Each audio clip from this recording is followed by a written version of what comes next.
Akita visai neseniai įkėlė letinas į Amerikos žemę. Helen Keller prasivežė pirmąjį Akitą iš Japonijos 1937-aisiais. Susirgote, laukėtės. Japonijoje jūs gautumėte ne gėlių, o mažytę Akitos statulėlę, simbolizuojančią sveikatą ir sėkmę. Senovės Japonijoje Akitos buvo taip garbinamos, kad jas auginti galėjo tik valdančioji klasė. Jie turėjo prašmatnius antkaklius, o karališkoji šeima lepino juos geriausiais virtuvės patiekalais. Jie neįtikėtinai gražūs, tikrai Akitos nuostabų šunys. Tai tvirti šunys, sportiški, užsispyrę, apsaugotų jūs net nuo kulkos. Tačiau šiais laikais Jungtinėse valstijose augindami Akitą suteikite daugiau svorio draudimo mokesčiams nei savo statusui. Taip, visai kaip pitbulius ir rotveilerius, Akitas draudimo kompanijos laiko dažnai besikandžiojančiais ir agresyviais šunimis. Jie labai prisirišę prie vietos ir labai sargus, nenori dalytis erdvę su kitais gyvūnais. Taip yra todėl, kad Akita, vienas primityviausių šunų pasaulyje, tebėra artimai susiję su vilku. Nors panašumų su vilkais pastebėti sunku. Gerutis. Čia kasmetinė Akitos linksmybių diena, kurią rengia Akitų gelbėtojų klubas Niujorke.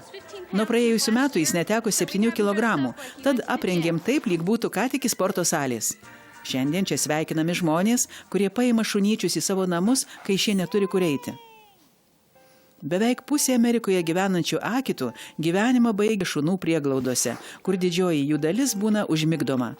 Gelbėtojų organizacijos kaltina šeimininkus, nesuprantančius šios veislės. O čia supratingi šeimininkai. Pažiūrėkite, kokie laimingi tie šunys. Prieglaudų darbuotojai juos laiko per daug agresyviais, kad jie galėtų gyventi namuose, vilkėtų kostiumus ir atlikinėtų triukus arenose, žaistų su vaikais ir kitais šunimis. Čia nebūtų nė vieno šuns, jei jie nebūtų išgelbėti.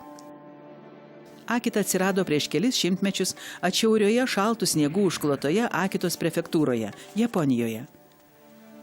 Šis šuo buvo išvestas sunkioms kelionėms populiarinę salą. Ilgos kojos ir raumeningas kūnas leido kopti į stačius kalnus per gilų sniegą. Akita priklauso špicų arba šiaurės tipo šunų šeimai. Jiems būdinga pūkuota, smarkiai riesta uodega, visiškai stačios ausys ir pliušinis kailis. Dvisluoksnį kailį sudaro šiurkštus, orui nelaidus išorinis sluoksnis ir švelni minkšta pavilnė. Antrojo pasaulinio karo metais šiai veislei grėsė išnykimas. Šunys buvo pradėti žudyti dėl kailių, kurie turėjo šildyti Japonijos kareivius. Amerikoje paplito Akitos beveik visų spalvų ir 3 raštų kailių. Vientiso, dryžuoto lyg tigro ir margo. Dažniausiai balto su ryškiai matomomis dėmėmis. Tai nėra mažas šuo. Akita labai stiprus šuo, tačiau jį mylinčiam žmogui jis bus puikus gyvenimo palydovas.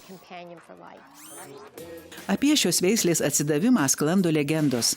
Ir šios dienos garbės svečias yra šis žavus velniūkštis Forestas. Forestas išniro iš nežinomybės, kai buvo išrinktas vaidinti netrukus pasirodysiančiame filme. Šiame filme pasakojama apie japonų šunį Hachiko, atsidavusį savo šeimininkui. Šunų ABC papasakos jums istoriją, išgarsinusią Forestą ir įkvėpusią visą tautą.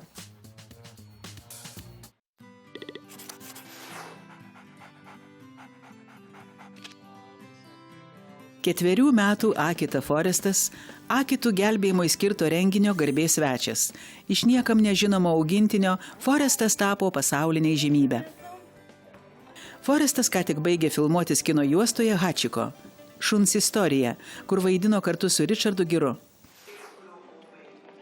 Filmas pasakoja apie 1920-aisiais Japonijoje nutikusią dramą. Tai tikra istorija apie Akitą vardu Hachiko, kurį augino profesorius. Kasdien profesorius vesdavosi Hachiko į traukinių stotį. Kiekvieną vakarą Hachiko pasitikdavo grįžtant į traukinį ir palydėdavo šeimininką namo. Šis ritualas tęsėsi 1,5 metų. Tačiau įvyko tragedija. 1924-aisiais Hachiko šeimininkas mirė darbe, o Hachiko tebelaukė šeimininko traukinių stotyje.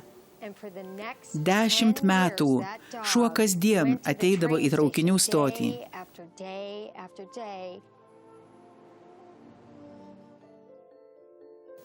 Žmonės taip sujaudino šį istoriją, kad buvo pastatyta bronzinė skulptūra, nors tikrasis šuo vis dar gyveno namuose su profesoriaus šeima. O 1935-aisiais iškeliavo ir pats Hachiko. Jis nugaišo traukinių stotyje, kur paskutinį kartą matė savo šeimininką. Praėjus daugiau nei 70 metų, Hachiko tebėra svarbi Japonijos kultūros dalis. Jis simbolizuoja tą jausmą, kurį jauti, kai žinai, kad tave kas nors myli, net jei tai būtų ir šuo. Šiandien Akitos veislės šunys yra saugomi kaip nacionalinė vertybė. Iš kelių tūkstančių šunų jie išsirinko mūsų šunį. Kad šis prabiltų iš ekrano, už visus Akitos veislės šunis, tai nepaprastai didelė garbė. Akitų gelbėtojų bendruomeniai šis filmas kelia dvejopus jausmus. Jiems patinka dėmesys Akitai, tačiau jie baiminasi naujos, nepasiruošusių šeimininkų bangos. Iš prigimties jie nėra dideli, pūkuoti ir mieli šunys. Jie tik išmokomi taip elgtis. Jei jūs sutikote mielą Akitą, taip nutiko tik todėl, kad kažkas labai daug dirbo su tuo šunimi. Kiekvienam nusprendusiam įsigyti šios veislės šunį, pirmiausia reikia pasirūpinti ankstyvų dresavimu. Šie šunys yra labai dideli, stiprūs ir gali jūs sužeisti, tad nuo pat mažumės reikia apibrėžti jūsų santykių ribas, kad suaugęs šis šuo suprastų, jog turi klausyti jūsų, o ne atvirkščiai. Jei nesiruošiate skirti laiko ir jėgų Akitos socializacijai, jums nederėtų gyventi bute ar mažame name. Balsa. Kaip ir visų didelių veislių šunys, Akitos gali kentėti nuo sąnarių displazijos, vidurių pūtimo, pavojingo gyvybei skrandžio padidėjimo ir apsivertimo. Akitos priežiūra gali pasirodyti kietas riešutėlis. Tai labai plaukuotas šuo, todėl plaukų galite rasti visur. Gerai pagalvokite prieš parsivesdami namo Akitą. Jei dresuosite nuo mažens, jis bus puikus šeimos augintinis. Taigi, pirmas patarimas.